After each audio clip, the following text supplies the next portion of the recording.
C'est vrai qu'on parlait, on parlait tout à l'heure d'investissement à Saint-Étienne, on parlait d'investissement à Douai, on parlait de différents investissements dans des villes qui parfois ne sont pas forcément les plus sexy du monde.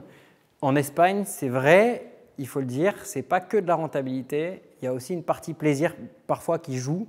Ça peut être acheter un pied-à-terre, ça peut être acheter un appartement en se disant c'est un investissement locatif, mais peut-être que dans 5 ans, peut-être que dans 10 ans, peut-être qu'à la retraite, je me verrais bien aller vivre dans cet appartement-là. Donc il y a souvent une espèce de mélange comme ça par rapport à l'Espagne. Du coup, petite citation grecque. Alors pourquoi grec? Parce qu'en fait, chez Mastéos, Mastéos c'est un nom qui a une consonance grecque. Je ne sais pas si vous avez fait attention en rentrant dans les bureaux, mais il y a même une table de marbre là où il y a marqué Mastéos en écriture grecque. Et en fait, on dit que Mastéos, c'est le dieu de l'investissement locatif. Et il y a vraiment toute une espèce d'image de marque qui a été créée par rapport à ça. Donc alors, je ne suis ni athénien ni grec, mais un citoyen du monde. Je pense que c'est une bonne manière d'introduire cet after work.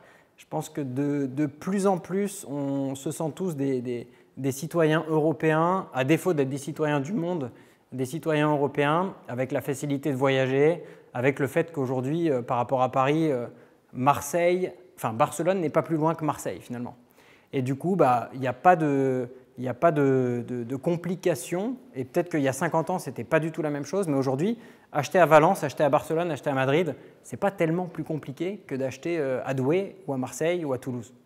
Donc voilà un petit peu pour commencer les débats.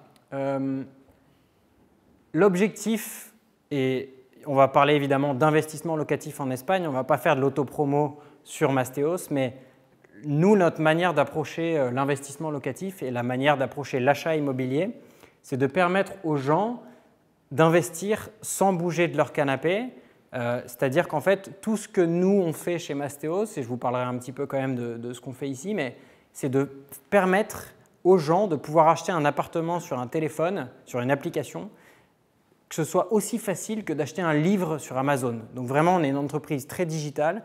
Et pour le coup, il y a 370 personnes qui se cachent derrière l'application, qui vont aller capter des biens, etc. Mais on essaie de rendre cette expérience possible. Du coup, en termes de sommaire, on va parler des prix de l'immobilier en Espagne, du financement bancaire, de l'imposition de la fiscalité, de la tension locative aussi. Parce que souvent, la question qu'on se pose, c'est de dire est-ce que mon appartement va être tout le temps loué? Est-ce qu'on a des problématiques de vacances locatives? Parce que souvent, et ça c'est une problématique qui est très commune sur l'immobilier, quand on dit rentabilité élevée, ça peut s'associer avec soit des zones dans lesquelles il n'y a pas une très grosse tension locative, soit des zones sur lesquelles il y a des gros taux de chômage. Par exemple, en France, on dit souvent qu'une des villes les plus rentables, c'est Roubaix, par exemple. Et en même temps, on pense, Roubaix, ça veut dire haut taux de chômage, problématique possible avec les locataires, etc. Donc, on parlera un petit peu de la tension locative. Profil des acheteurs, c'est-à-dire aujourd'hui, si vous, à titre personnel, vous vous posez la question d'investir en Espagne, qu'est-ce qu'il faut avoir en tête avant d'acheter en Espagne? Qu'est-ce qu'il faut que vous ayez comme arme finalement pour pouvoir acheter? Et puis témoignage acheteur, pour que ce soit très concret, on va parler de projets, on va parler de nos projets, des rentabilités associées, des prix associés, des financements, etc. Et on va parler évidemment des projets que nous, en tant que société, on capte tous les jours sur le terrain, parce que comme je le disais, on est présent dans 3 villes. Et donc, on va vous parler un petit peu des projets qu'on présente aux investisseurs, qu'on présente à tous nos clients qui sont intéressés par le fait d'acheter en Espagne. Du coup, on commence directement par les prix de l'immobilier en Espagne. Alors, les prix de l'immobilier en Espagne, sans faire une leçon d'une demi-heure, parce que c'est un sujet, on pourrait parler des prix à Barcelone, des prix à Madrid, des prix etc., dans plein de villes. Mais déjà, au niveau global, ce qu'il faut voir, c'est que l'Espagne n'a pas du tout vécu la crise de 2008-2009 comme la France. Et en fait, la raison principale, et aujourd'hui elle fait écho à la situation qu'on est en train de vivre avec la hausse des taux d'intérêt, avec l'inflation, c'est qu'en 2008-2009, l'Espagne était un pays dans lequel la quasi-totalité des crédits immobiliers étaient à taux variable. Et en fait, le fait d'être à taux variable, ça a un impact dramatique quand il y a une hausse des taux d'intérêt ou quand il y a justement un retournement de cycle économique, Parce que ce qui s'est passé en Espagne, c'est que des gens, énormément de gens qui avaient des mensualités, par exemple à 600 €, se retrouvaient avec l'augmentation des taux vers 2009-2010 avec des mensualités à 1 000 €, 1 100 €, même 1 200 €. Parfois, ça allait jusqu'à doubler leur mensualité. Et du coup, ce qui s'est passé en Espagne, c'est que les banques se sont retrouvées avec énormément de clients qui ne payaient plus et qui n'étaient pas en capacité de rembourser leur mensualité. Et donc, les banques espagnoles, elles ont fait la seule chose que peut faire une banque quand elle n'est pas remboursée, c'est qu'elle a la garantie hypothécaire et donc elle saisit le bien. Et donc les banques espagnoles se sont retrouvées, c'est pour ça que les prix ont autant baissé de 2008 à 2015, elles se sont retrouvées à faire énormément de saisies de biens parce qu'il y avait des impayés et donc les prix de l'immobilier baissaient. Donc c'est vraiment la partie 2007 à 2015 où le taux de chômage augmentait et il était à quasiment 25% au creux à 2014-2015. Depuis 2015, le marché s'assainit. Le taux de chômage aujourd'hui, il est plus que de 12%, donc il est bien meilleur par rapport à la situation de l'époque. Et la seule raison pour laquelle les prix de l'immobilier augmentent, mais de manière relativement linéaire et tranquille, entre guillemets, c'est parce que les banques, à l'époque, elles faisaient des crédits à 110% ou des crédits à 100% du prix du bien. Donc l'acheteur, finalement, il apportait zéro. Ça nous fait un petit peu penser à ce qui se passe en France en ce moment. Et après ça, les banques étaient devenues averses au risque. Et pour se protéger, elles demandaient et elles demandent toujours un apport significatif aux acheteurs. En l'occurrence, pour un acheteur, par exemple, non résident, donc un acheteur résident fiscal français qui veut acheter en Espagne et qui contracte un crédit hypothécaire auprès d'une banque espagnole, on va lui demander 30% d'apport. Alors on verra qu'il y a d'autres solutions de financement, on va en parler après. Mais voilà, pour un petit peu comprendre la situation du marché, ce qui est très intéressant de voir, c'est qu'en Espagne, c'était 2 200 € du mètre carré, maintenant on est à 1 600 € du mètre carré. Et on est donc toujours inférieur de 25% au prix du pic, alors qu'à Paris, là où on est aujourd'hui, c'était 6 500 € à peu près du mètre carré en 2008, et aujourd'hui, on est à plus de 10 000. Donc à Paris, ça a fait plus 50%, en Espagne, ça a fait moins 25%. Raison principale, le crédit bancaire. Et ça en fait aujourd'hui, c'est pour ça que, à titre personnel, on investit tous les 4 en Espagne, ça en fait un marché intéressant pour investir. Vraiment, il y a une capacité de cumuler des bonnes rentabilités avec des prises de valeur sur le futur. Et j'en parlerai un petit peu après, mais il y a aussi une énorme tension locative parce qu'il y a de plus en plus d'Espagnols, il y a énormément d'Espagnols qui ne peuvent pas acheter à cause de l'apport demandé par les banques et qui, du coup, se retrouvent locataires. Donc ça met une énorme pression sur le marché de la location et donc les prix des loyers augmentent. Donc voilà la petite explication sur les prix de l'immobilier. Après, si on zoome un tout petit peu sur les villes espagnoles qui nous intéressent le plus, sans passer trop de temps dessus, parce qu'après on pourrait parler des quartiers, etc. Mais Barcelone et Madrid sont à 3 500, 4 000 quand on prend une moyenne sur la ville, évidemment des quartiers plus chers que d'autres, et Valence est moins cher, aux alentours des 2 000 € le mètre carré. En rentabilité, on est sur des rentabilités très élevées pour des capitales européennes, parce que ce qu'il faut avoir en tête, c'est que Barcelone ou Madrid, sur des 4,5% de moyenne à peu près, c'est des rentabilités pour des capitales qui se comparent à des 2,5% à Paris, à des entre 2 et 3% sur les capitales allemandes. Donc c'est vraiment des rentabilités très élevées pour des capitales, alors que normalement, ces rentabilités-là, pour aller les trouver, il faut aller dans des villes secondaires. Donc ça aussi, c'est intéressant. Et Valence est encore plus rentable. Donc voilà pour la partie prix. Rentabilité locative au niveau espagnol. Alors après, pareil, on peut zoomer sur les villes. Mais ce qu'il faut avoir en tête, c'est que depuis 10 ans, la rentabilité moyenne locative en Espagne a augmenté de 50%. C'est évidemment une augmentation énorme.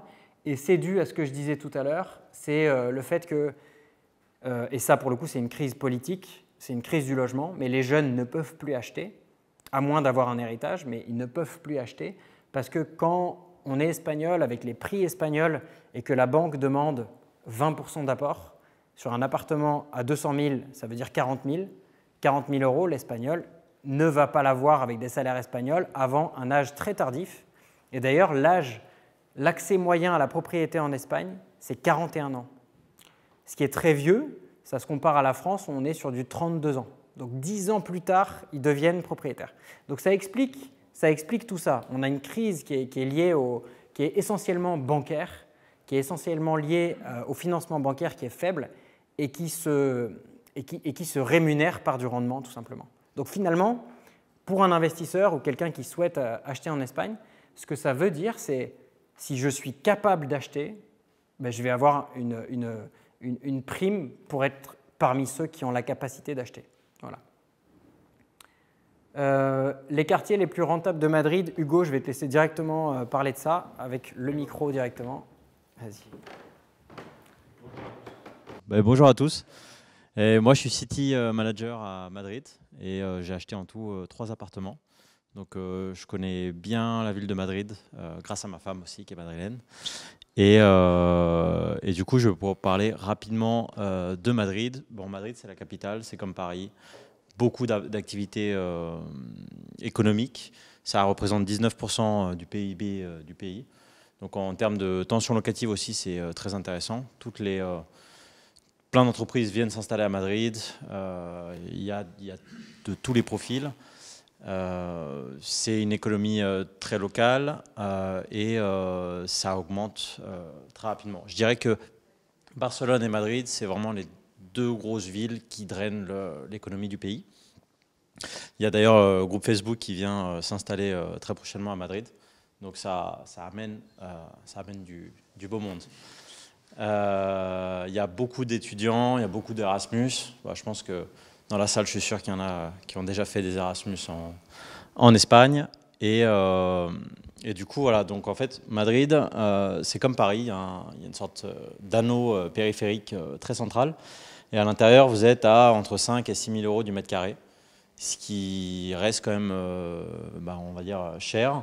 Mais dès que vous sortez du périphérique, vous êtes sur des prix, comme un peu à Valence, aux alentours de 2 000 euros. Et en fait, c'est super intéressant parce qu'un loyer ici, il sera il sera de 20 ou 30% inférieur au loyer du centre, mais ça restera quand même un loyer. 2 chambres, vous allez louer entre 700, 800, 900 euros et vous allez obtenir des prix aux alentours de 2 000 euros du mètre carré. Donc la rentabilité, on va dire, moyenne, elle est entre 5 et 6%. Et comme le disait Geoffroy tout à l'heure, ça reste quand même des très bonnes rentabilités pour une capitale européenne. Voilà. On a fait une présentation beaucoup plus détaillée sur Madrid pour ceux qui s'intéressent. D'ailleurs, je veux bien savoir qui est intéressé par un investissement à Madrid ici. Ok. Valence. Ok. Et Barcelone. Ok. Il y en a qui n'ont pas levé la main, il y en a qui sont... Et non, peut-être il y a d'autres villes. Non, Malaga. Malaga. Ouais. Ok. Bon. Et Séville, Alicante. Ouais. Bon, en fait, qui est intéressé pour un pied-à-terre à Madrid? On va dire sur la côte à côté de la mer. Personne? Ok. Ouais, Barcelone, je vais le faire parce que notre city manager de Barcelone ne pouvait pas venir aujourd'hui. Barcelone, en fait, c'est la ville. On a fait un sondage Poll & Roll sur 1000 Français. On a interrogé 1000 Français sur les villes européennes qui les tentaient le plus. Et on a demandé Barcelone, Lisbonne, Rome, etc. Et Barcelone, c'était le numéro 1 incontesté. Donc, moi-même, à titre perso, au début, quand j'ai pensé à Espagne, j'ai pensé Barcelone. C'était la ville dans laquelle je voulais investir. Et simplement, je n'ai pas trouvé d'agent immobilier qui me donnait confiance, qui m'inspirait confiance. Et c'est pour ça que j'ai fini par investir à Valence pour la première fois en 2018, parce que je suis tombé sur un agent immobilier francophone à l'époque qui me donnait confiance, à une époque à laquelle Mastéos n'existait pas, 2018, puisque Mastéos est né en 2019. Voilà, donc Barcelone, 19% du PIB espagnol, c'est-à-dire la même chose que Madrid. Donc vraiment ce que disait Hugo, c'est la vérité pure. Il y a 2 poumons économiques, il y a Barcelone, il y a Madrid. Là, sur les dernières années, il y avait un espèce de trend où Barcelone, politiquement, s'embourbait, on va dire.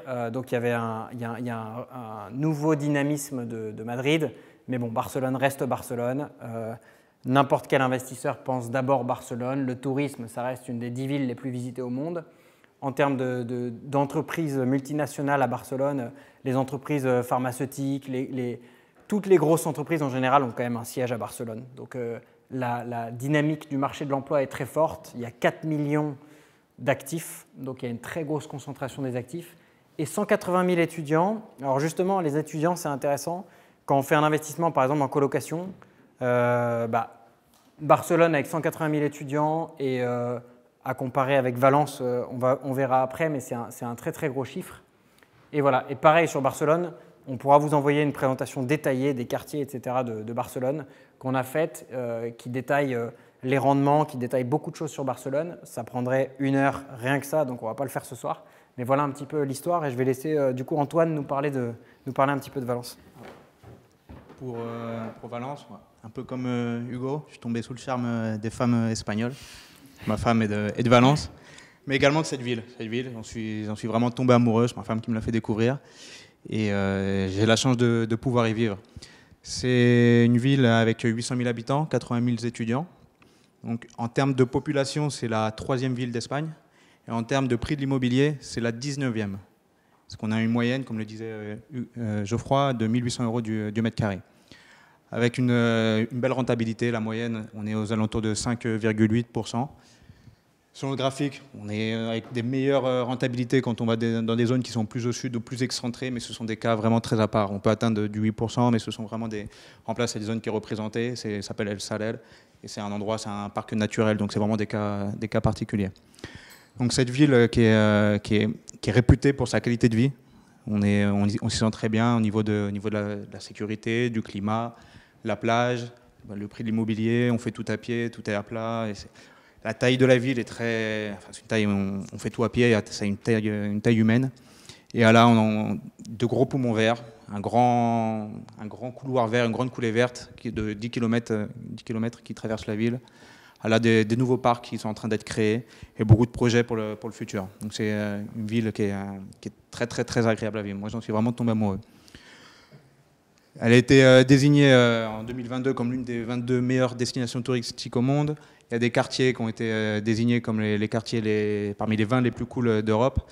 Donc c'est une ville qui est en train de changer. Il y a beaucoup de quartiers qui sont en train de changer, des anciens quartiers de pêcheurs qui sont en train d'être réellement réhabilités et qui attirent énormément de monde, que ce soit les touristes, mais également des investisseurs étrangers. Les prix de l'immobilier, déjà dans ces quartiers-là, ils ont beaucoup évolué. On sait que ça va encore exploser dans les 5-10 ans à venir. Et donc pareil que pour Barcelone et Madrid, on a également une présentation qu'on vous communiquera. Super. Évidemment, Hugo et Antoine vous parleront plus tard de leurs investissements en détail, parce que là c'était juste un petit passage sur les villes. Les pièges à éviter. Alors ça c'est la partie entre guillemets la plus intéressante. Il y a des pièges quand on achète en Espagne. Vous allez voir une annonce sur un site, elle va vous dire 100 mètres carrés. C'est pas 100 mètres carrés, c'est un mensonge. Parce qu'en fait, les Espagnols comptent des mètres carrés construits et non pas des mètres carrés utiles. En France, on est sous la loi Carrez. La loi Carrez n'existe pas en Espagne. Et donc, du coup, ils comptent littéralement, il y a un appartement qui fait 20 x 10, ils vont 20 x 10 et disent ça y est, ça c'est la surface construite. Pas plus, pas moins. Et donc, du coup, on se retrouve avec des surprises. Des surprises, sauf si on le sait. C'est pour ça que c'est intéressant que vous soyez là. Si vous n'avez pas déjà acheté en Espagne. Nous, le premier appartement qu'on a acheté à Valence en 2018, il faisait 100 mètres carrés et en réalité, il en faisait 82. Donc voilà, ça fait un écart qu'il faut avoir en tête. La deuxième chose, l'ancien se vend mieux que le neuf. J'en ai pas parlé tout à l'heure. Il y a une autre caractéristique intéressante de la crise et du marché de l'immobilier en Espagne aujourd'hui. À l'époque, avant 2008, l'immobilier neuf, c'était 35% des ventes. Aujourd'hui, ce n'est même pas 10%. Le secteur de la promotion neuve est complètement déprimé. Concrètement, ce qui se passe en Espagne, c'est que les promoteurs ont des réels problèmes qui sont exacerbés aujourd'hui par les coûts de construction qui rendent, et c'est le même problème en France, le coût de construire trop cher et impossible à répercuter sur les prix de vente. Donc aujourd'hui, effectivement, c'est un marché qui se porte plutôt vers l'ancien. Et ce qu'il faut dire aussi, c'est que le parc des logements en Espagne est catastrophique en termes d'état. Donc pour quelqu'un comme Jérôme qui adore les travaux, c'est plutôt un bon pays parce que en Espagne, l'appartement moyen, on dirait un appartement des années 1920, 1930. Il n'y a jamais eu de travaux. On est toujours dans l'organisation des appartements comme il y a 100 ans. Donc on a une partie cuisine qui n'a rien à voir avec la partie qu'ils appellent salon comedor, qui est complètement séparée. Toutes les salles de bain ressemblent aux années 30. Enfin, vraiment, tout est comme ça, tout est bien dans son jus. Donc, quand on aime les travaux, on se régale à faire changer de siècle, vraiment, les appartements. La banque espagnole demande jusqu'à 50% d'apport. 50%, c'est un tout petit peu exagéré, mais si vous vous faites financer en Espagne, c'est assez sécuritaire de se dire « j'achète un appartement à 200 000 », il faut que je prévoie d'avoir, alors pas 100 000, mais plutôt 80 000 euros. Et ce, pour une seule raison, c'est qu'en général, ils vont demander à quelqu'un qui est résident fiscal français 30% d'apport sur le prix du bien. Et après, il faut rajouter tous les frais, ce qu'ils appellent l'ITP, qui est le impôt sur la transmission du patrimoine, qui est notre équivalent des frais de notaire. Alors l'ITP, en fait, c'est 10% à Valence, 10% à Barcelone et, chance pour Hugo, 6% à Madrid, ce qui fait que les frais de transaction à Madrid sont inférieurs et donc sur des opérations quelque part de marchand de biens ou des opérations d'achat-revente, on gagne 4%. Ce n'est pas négligeable et c'est un vrai avantage pour Madrid aujourd'hui parce que les Espagnols, comme vous le savez, ils sont très régionaux, tout marche en communauté autonome et donc la politique de la Catalogne, ce n'est pas la politique de Madrid. Et ce, sur tous les sujets. Airbnb, par exemple, on pourrait en parler. Airbnb, les règles n'ont rien à voir d'une région à l'autre. En France non plus, cela dit. Sans NIE, ce trigramme est très important, le numéro d'identifiant étranger, numéro d'identification étranger. Un NIE en Espagne, c'est un numéro d'identification comme en Italie, par exemple, ils ont le codice fiscale, où nous, on a numéro de carte de sécurité sociale. C'est un numéro sans lequel vous ne pouvez rien faire. Vous ne pouvez pas ouvrir un compte en banque, vous ne pouvez pas avoir un crédit immobilier, vous ne pouvez pas ouvrir une ligne téléphonique, je ne suis même pas sûr qu'on ne peut pas. Donc voilà, NIE, c'est une clé, on parlera après de comment l'obtenir. Indispensable d'avoir un avocat. Alors, quand on dit indispensable d'avoir un avocat, on force un tout petit peu le trait, mais il faut savoir que le notaire en Espagne, c'est un passe-papier. Le notaire en Espagne, il ne vérifie rien. Et d'ailleurs, les frais de notaire, contrairement à la France où c'est 8% et ça inclut énormément de choses, et notamment le transfert de propriété, en Espagne, le notaire, on ne le paye que 500 € et on sait pourquoi. C'est vraiment, il passe des papiers, mais c'est tout. Donc, avocat, pour checker, surtout si vous achetez une maison, en particulier si vous achetez une maison ou s'il y a une certaine complexité, les mètres carrés qui auraient été construits alors qu'il n'y a pas d'autorisation. Très fréquent. Les Espagnols adorent construire des extensions non autorisées et donc, au moment de l'achat, autant vérifier si le duplex, on a vraiment le droit d'avoir 2 étages ou s'il y en a un qui a été construit. Acheter en Espagne par rapport à acheter en France, ce n'est pas très, très différent, mais gardez en tête 3 mois, 3 grandes étapes.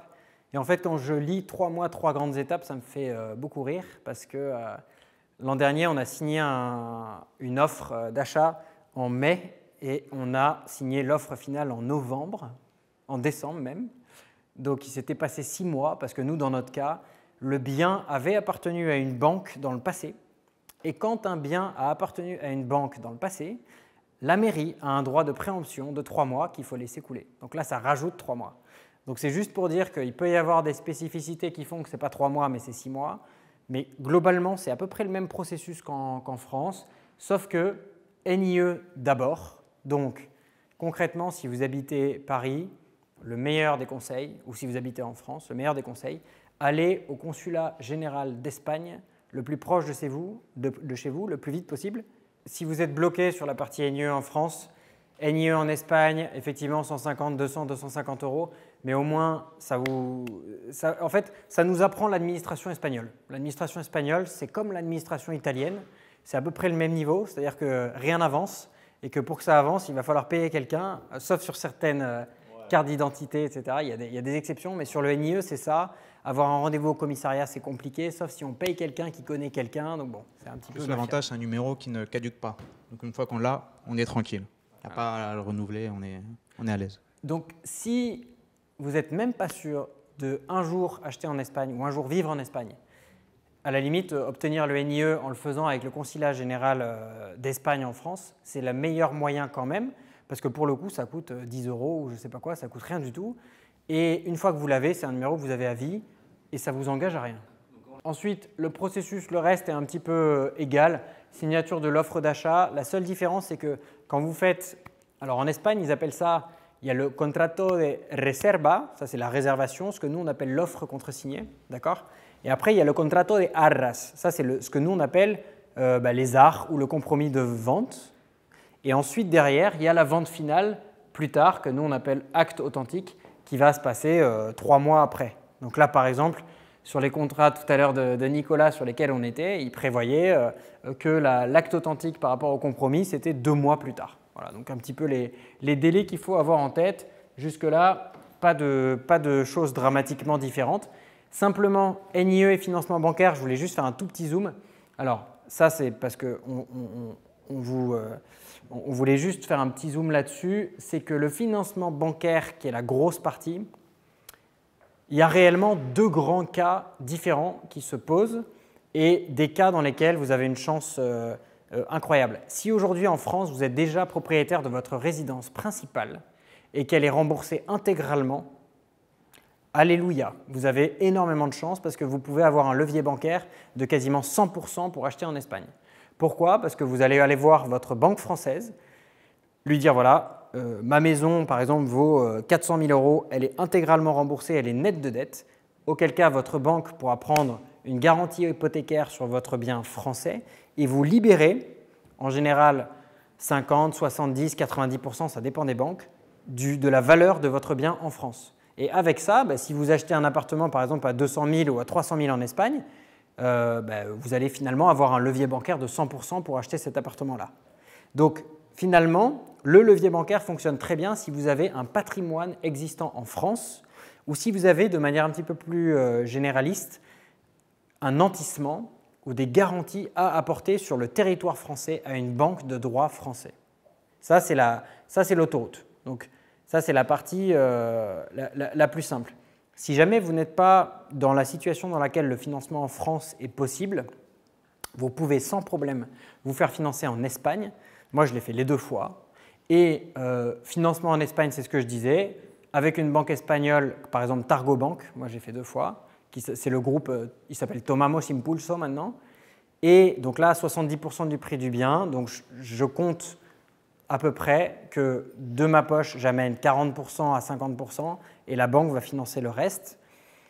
Avantage, crédit hypothécaire classique. La banque prend en garantie le bien espagnol, donc c'est du très classique. Et pourquoi pas, beaucoup d'acheteurs français le font, pourquoi pas, à la limite, si j'ai un besoin de trésorerie pour faire cet achat ou parce qu'il me manque une partie, pourquoi pas faire un crédit consommation en France pour financer un petit peu le restant. Je ne dis pas qu'on le conseille, ce n'est pas du tout un conseil financier, on n'est pas conseiller financier, mais je connais de nombreux Français qui ont fait ça, qui ont pris un crédit conso côté français sur des raisons de trésorerie pour que ça leur serve à faire l'apport et un crédit hypothécaire en Espagne pour la partie immobilière. Donc, il y a de la finance créative, on va dire, possible pour arriver à acheter en Espagne si on n'a pas assez d'apport. Imposition et fiscalité, c'est extrêmement simple. C'est extrêmement simple. En tant que résident fiscal français, quand vous achetez en Espagne, vous êtes donc considéré comme non-résident. Et donc, votre imposition, c'est 19% en tant que IRNR, c'est-à-dire Impuesto sobre la renta de no residentes, donc impôt sur les revenus des non-résidents. 19%, ce n'est pas sur les revenus bruts, c'est sur le bénéfice foncier. Ce qui veut dire, je prendrai un exemple concret, mon premier appartement à Valence, on fait 1 720 € de revenus mensuels en moyenne, lissés sur les 3 dernières années. Et en moyenne, on paye 125 € par mois d'impôts, ce qui ne représente que 7% et pas du tout 19%. Pourquoi 7 et pas 19? Parce qu'entre-temps, j'ai soustrait mes charges. Internet, électricité, ménage, etc., etc. C'est particulièrement le cas intérêt d'emprunt, amortissement du bien, amortissement des travaux, etc., etc. Donc en fait, j'écrase mon résultat et je paye une imposition réelle largement inférieure aux 19%. Donc voilà, ça, il n'y a pas de motivation fiscale par contre à faire du meublé par rapport à du nu. En France, on a cette niche fiscale incroyable qui est le loueur meublé non professionnel sur laquelle finalement on va se retrouver à payer 0 impôt pendant 5 ans, 10 ans, 15 ans, ça dépend des travaux qu'on va faire et du déficit foncier qu'on va créer. En Espagne, il n'y a pas d'incentive fiscal à faire du meublé plutôt que du vide.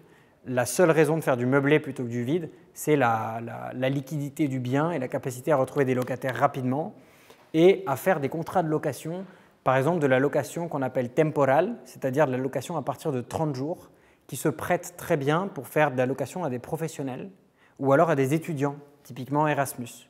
Si j'ai un appartement clé en main, déjà meublé avec déjà Internet, je trouve un locataire très rapidement.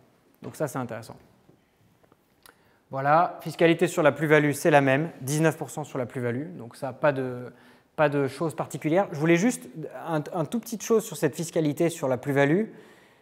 Je voulais prendre l'exemple, pour comparer la fiscalité immobilière à la fiscalité du travail, je voulais prendre l'exemple de quelqu'un qui en France gagnerait 60 000 € bruts de revenus, 60 000 € bruts de salaire brut annuel, ça veut dire coût employeur 85 000, puisqu'il y a les charges patronales, etc., qui vont se rajouter.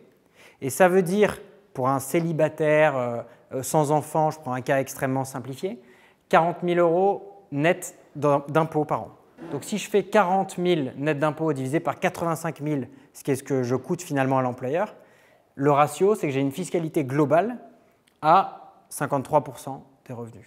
Donc sur le travail, il y a énormément de fiscalité. Sur les revenus du travail, il y a énormément de fiscalité.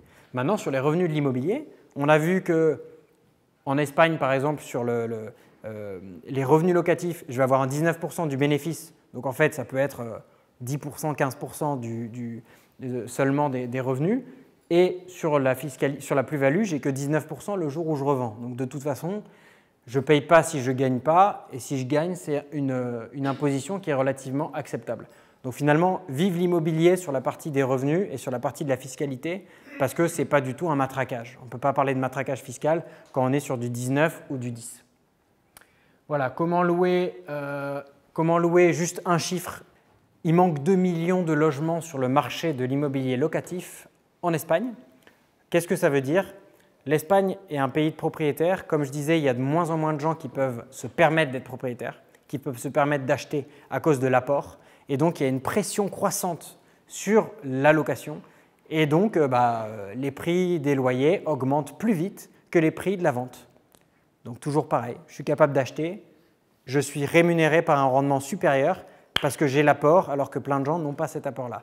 Ce n'est pas juste socialement. Et en France, en ce moment, on est en train de discuter au niveau politique, on discute des problématiques liées au taux d'usure et liées au fait que de plus en plus de gens sont exclus du système bancaire et ne peuvent pas avoir accès à l'emprunt.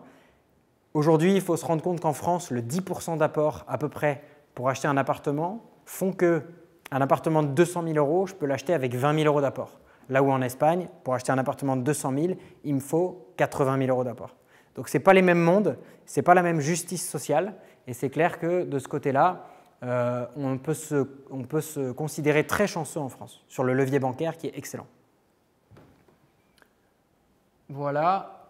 Et alors, juste pour résumer un tout petit peu qui peut acheter en Espagne, juste si vous vous posez la question d'acheter en Espagne, sachez que vous n'êtes pas seul. Il y a 9000 francophones, donc français plus belges plus suisses, qui achètent chaque année en Espagne. Ça veut dire 24 par jour. Donc, on est beaucoup à acheter en Espagne, finalement. C'est un marché qui est très développé. Le financement est la clé, mais ne serait-ce qu'en France, il y a des banques qui sont spécialisées sur le fait d'aider les Français.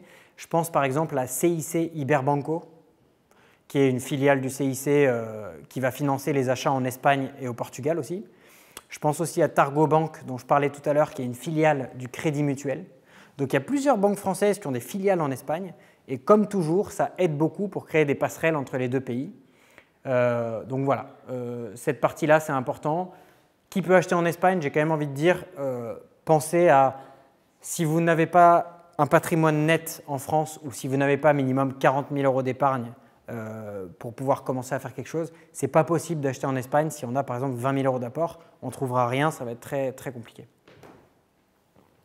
Voilà, donc le kit de démarrage, c'est ça, le NIE, l'apport et ensuite le compte en banque. Et pourquoi pas apprendre l'espagnol avec Duolingo pour un petit peu s'entraîner et rajouter un peu de fun pour arriver à commander du pan con tomate tout seul.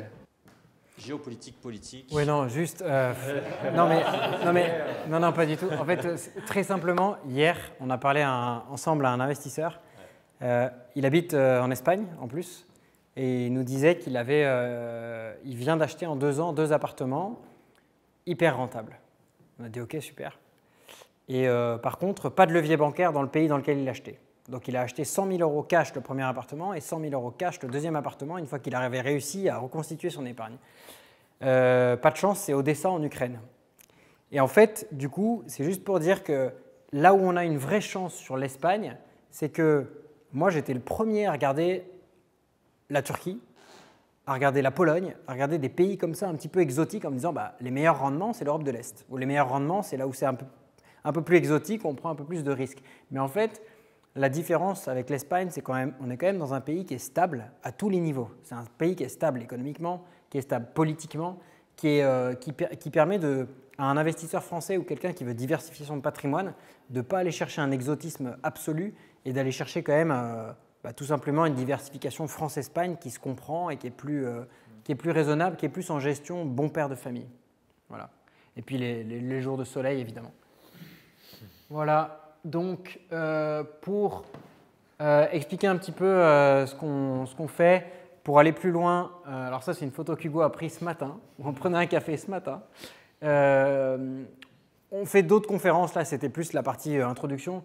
On va évidemment faire d'autres webinaires si ça vous intéresse, donc à la limite justement avec plaisir pour derrière boire un verre ensemble et puis discuter de ce qui vous intéresse.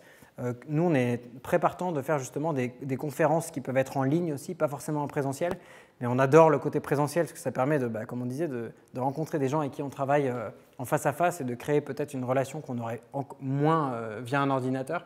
Mais courant juillet, on va présenter les différentes villes, on va aussi faire une formation spécifique sur la réglementation Airbnb dans les différentes villes, parce que là, pareil, on peut vous en parler pendant 1 heure, donc c'est compliqué. Donc voilà, juste pour que vous sachiez que les choses ne s'arrêtent pas là. Et dernière chose, pour ceux qui ne connaissent pas du tout Mastéos, parce que effectivement, je ne sais pas du tout si vous connaissez notre société. Société créée en 2019. Aujourd'hui, on est 370. On a levé 55 millions d'euros, ce qui veut dire concrètement qu'on a levé de l'argent pour pouvoir justement se développer vite et révolutionner vraiment l'investissement locatif et démocratiser l'investissement locatif et amener un niveau de professionnalisme, parce qu'on n'en a pas trop parlé encore, mais ça nous permet dans l'équipe d'avoir des gens qui ont des gros backgrounds, par exemple dans l'immobilier. Juste pour donner l'exemple d'Antoine, mais Antoine, il est passé chez Emerige et chez ICAD, qui sont quand même les 2 meilleurs ou 2 des tout. C'est des promoteurs. C'est des promoteurs. Donc, 11 ans chez les promoteurs, 8 ans en France et 3 ans en Espagne. Et c'est les tout meilleurs promoteurs immobiliers. Donc du coup, ça nous permet aujourd'hui, par rapport à un marché de l'immobilier espagnol, où il faut le dire, il y a beaucoup d'amateurisme, et ce n'est pas une critique de tous les agents immobiliers, mais il ne faut pas de carte de transaction immobilière pour être un agent immobilier. Il n'y a aucune réglementation. Et donc, n'importe qui est agent immobilier. Donc on tombe souvent sur des gens qui n'y connaissent rien. Donc nous, on fait l'inverse.